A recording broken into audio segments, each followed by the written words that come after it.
Punganur assembly Rajampet parliament పరిధిలో TDP నేతలు దాడులకు పాల్పడుతున్నారని ఎంపీ మిథున్ రెడ్డి అన్నారు. టీడీపీ నేత చల్లా బాబుపై పలు ఆరోపణలు చేశారు. తనపై చేసిన ఆరోపణలకు చల్లా కౌంటర్ ఇచ్చారు.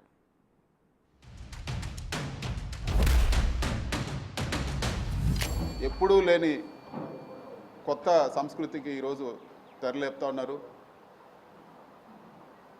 జేసీబీలు, ఎక్స్క్వేటర్లు తీసుకొచ్చి పేదోళ్ళు వాళ్ళు కష్టపడి వాళ్ళ జీవితాంతం సంపాదించి చిన్న చిన్న ఇల్లులు, చిన్న సింగిల్ బెడ్రూమ్ ఇల్లు, చిన్న ఇల్లులు కూడా అవన్నీ కూడా జేసీబీలతో కూల్చేయడము, వాళ్ళ ఆస్తులన్నీ కూడా ధ్వంసం చేయడము, ఎక్కడో ఫ్యాక్షన్ నియోజకవర్గాల్లో చేసినట్లు చెట్లు, మామిడి చెట్లన్నీ కూడా వందలాది మామిడి చెట్లు కాపుకొచ్చిన మామిడి చెట్లన్నీ కూడా నరికేయడము, ఈరోజు పొంగనూరు నియోజకవర్గంలో కానీ కోడూరు నియోజకవర్గంలో కానీ ఇవన్నీ కూడా ఒక మంచి సంస్కృతి కాదని చెప్పి కూడా నేను తెలియజేస్తా ఉన్నాను.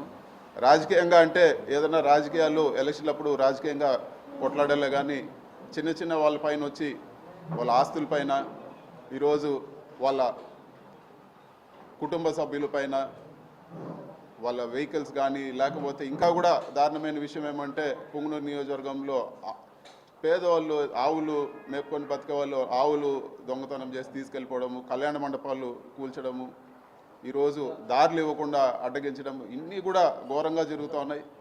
వీటన్నిటిని కూడా ఈరోజు పరామర్శించేదానికి పోదామంటే కూడా ఈరోజు పోలీసులపైన ఒత్తిడి తీసుకొచ్చి హౌస్ అరెస్టు చేయడం జరిగింది.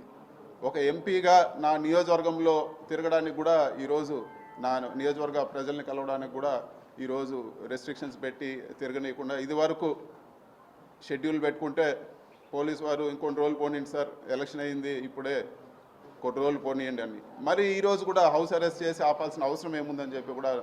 అదే విధంగా కల్లూరుకు వస్తే నన్ను దౌర్జన్యం చేసి నా మీద రాళ్లతో కట్టెలతో దాడి చేయించినాం.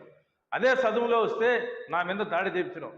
ఎన్ని దాడులు చేసింది, నా కార్లు ఎన్ని చేసింది, నా మీద ఎంత హత్య ప్రయత్నం చేసింది, ఒక్కసారి నీకు వీడియోస్ పంపిస్తా, నువ్వు చూడు, చూసి తెలుసుకొని మాట్లాడు.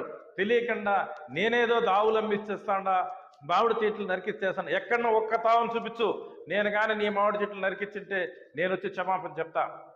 నీ కార్యకర్తలే వాళ్ళు చేసిన తప్పులకు భయపడి ఈరోజు చెంపలేసుకుని పారిపోయే పరిస్థితి వచ్చినారు. కానీ తెలుగుదేశం కార్యకర్తలు కానీ తెలుగుదేశం నాయకులు కానీ నీ కార్యకర్తల జోలికి పోయిన పాపానే.